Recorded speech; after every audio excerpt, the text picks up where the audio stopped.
Celebrities like Deepika Padukone, Kriti Sanon, Rihanna, Selena Gomez, and so many more have launched their beauty brands, and each one of them is a raging success. Let's find out why.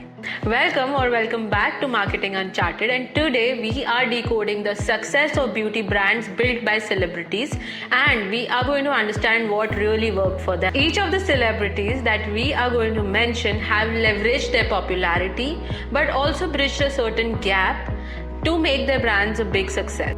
82 Degree East by Deepika Padukone is actually a premium brand made for a premium audience.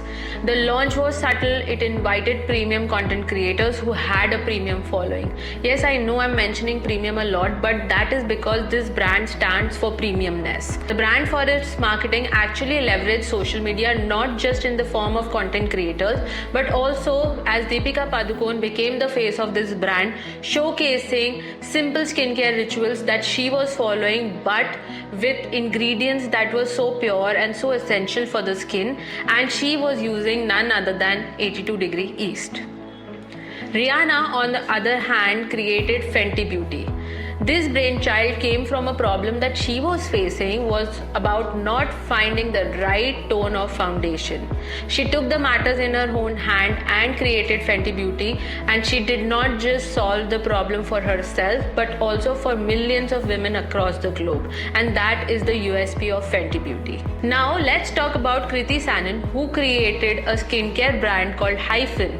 Hyphen is made from underrated ingredients that are beneficial for the skin, but she wanted to make it available for the masses. Right from using social media, her becoming the face of the brand, making multiple reels and educating her audience about what the rituals of skincare should be, what are the ingredients that are used, and what are the benefits of Hyphen. She also went to a number of podcasts and spoke about the brand Hyphen. She also participated in events like Nykaa Land and made this brand a mass favorite. While all these brands sound very different from each other, but from a marketing point of view, there are certain commonalities which make them a great success. Number one, the founders of each of these brands shared their stories, made themselves relatable, and explained to their audience on how this brand came into being. It is finally the day when we're shooting for Hyphen, and I'm so excited, but there's a problem. So I love starting my day with getting a workout in and follow that up with usually going into the steam or the sauna for a bit depending on what my body needs. After a hot shower, this is usually what I like to do first. This is our Lotus Flash Cleanser. Range of colors, as I'm sure you've heard. 40 shades we started with. And so there's a color for everyone in here. The first woman I've seen put on makeup was my mom, and she's darker than I am, so. Number two, each of these brands actually solved a problem or bridged a gap in the market. Number three, these brands leveraged multiple platforms to reach their audiences, like e-commerce platforms like Nykaa or a store like Sephora, social media, Instagram, YouTube, everything. No stone was left unturned. And number four, the brand founders are actually huge personalities worldwide. They added a bit of their personality to their brands, and their loyal fan following immediately resonated with these brands, thus making them a huge success. While we discussed a lot of similarities, there are also a lot of differences between each of these brands.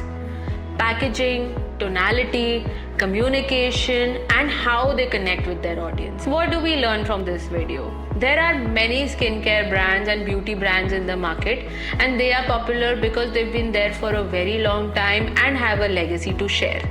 But these popular brands, backed and created by popular celebrities, see a very quick growth.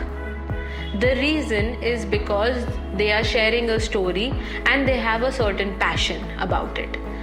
You would ask, isn't this the same as having a brand ambassador for a brand? No.